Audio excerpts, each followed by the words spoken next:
श्री कृष्णाय वासुदेवाय हरे परमात्मने प्रणतः क्लेशनाशाय गोविंदाय नमो नमः। श्रीमद् भागवत गीता अध्याय नंबर 1 और श्लोक नंबर 15 में जैसे कि भगवान श्री कृष्ण के सामने शंख ध्वनि चल रही है, जिसमें कि सभी ने अपने अपने शंख बजाए। 5 जन्म हर्षिकेशो देवदत्तम धनंजया पांडुरंभो महाशंखा भीम कर्म बकोदरा। आपने 15वें श्लोक में देखा कि इस श्लोक में भगवान श्री कृष्ण को हर्षिकेश कहा गया है। इसके बाद हम चलते हैं 16 श्लोक नंबर 16, 17 और 18 क्या कहता है। अनंत विजयम राजा कुंती पुत्रो युधिष्ठिरा नकुला सहदेवस्य च सुघोषमणिपुष्पको काश्यश्च परमेश्वासा सखंडी च महारथा धृष्टधुम्नो विराटाश्च सात्याकृपाचार पराजित द्रुपदो द्रौपदेयाश्च सर्वशः पृथ्वीपते सौभद्रस्य महाबाहो शंखानंद पृथक पृथक।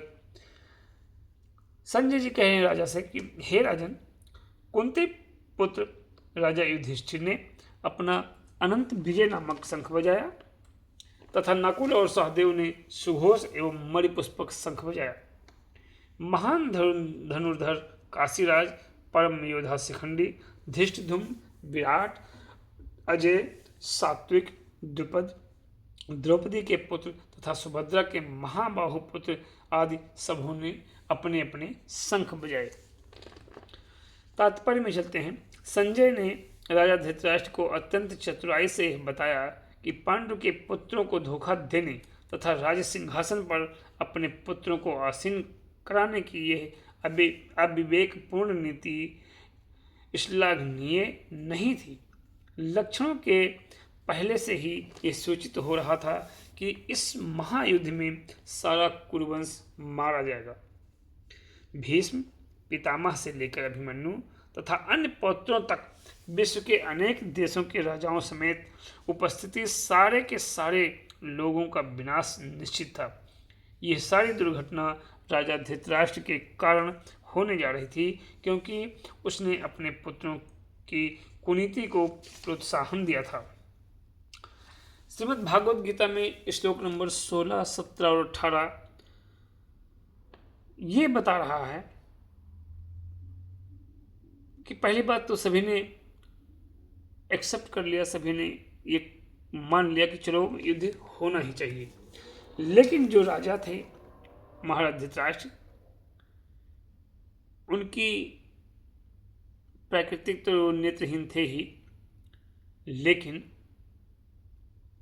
आध्यात्मिक भी नेत्र उनके बंद हो गए थे और उनको पता था कि ये जो हम अनीतिपूर्वक कार्य कर रहे हैं लालच में अपने बेटे के, ये कहीं ना कहीं हमें विनाश की तरफ ले जाएगा। तो इस श्लोक से एक बात ये समझ में आ रही है कि जो भी हैं, अपने भाई हैं, बंधु हैं, सखा हैं, मित्र हैं, रिश्तेदार हैं, कोई भी हो, किसी से छल कपट करके धन के लिए किसी से छल कपट ना किया जाए।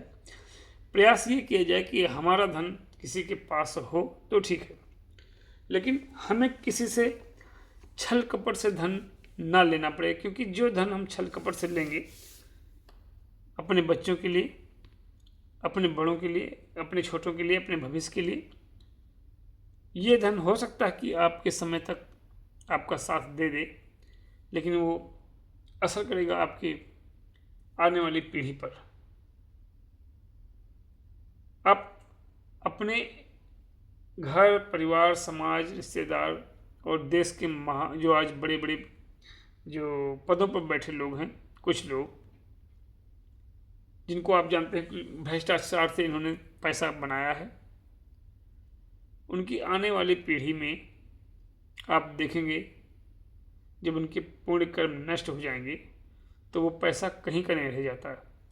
तमाम ऐसे धनवान लोग हैं जो अपने ज़माने के अरबोपति हैं, लेकिन ऐसा समय आया कि उन्हें अपने घर से भागना पड़ा, उन्हें अनाथ आश्रम में रहना पड़ रहा है, उन्हें देश के बाहर जाना पड़ रहा है, देश छोड़ना पड़ रहा है। तो अगर आपके अंदर अनीति का धन, हम आगे बताएंगे कि धन कितने प्रकार का होता है और किस तरह से धन का उपयोग करना चाहिए। अनीति का धन जो होता है वो आपको सुविधाएं दे सकता है लेकिन सुख नहीं देगा। तो यहां महाराज अपने बेटे दुर्योधन के लिए ये जानते हुए कि हम अत्याचार कर रहे हैं अपने भाई के बच्चों पर और अपने समाज पर, फिर भी अगर ये चाहते महाराज तो अपने बेटे को डांट सकते थे, समझा सकते थे कि बेटा जैसे तुम हो वैसे ये भी बच्चे हैं और इन्हें 5 गांव की डिमांड है, इनको 5 गांव दे दो। लेकिन लालच ऐसी चीज होती है, जब पाप मनुष्य पर छाता है तो पहले विवेक मर जाता है। तो प्रयास करें कि मन में ये संकल्प रखें, हाँ लेना देना होता है, किसी से हमने लिया है, किसी से आपने लिया है, किसी को आपने दिया है तो उसको देना है। इसको ये दिमाग में नहीं रखना कि नहीं ले लिया तो नहीं देना है।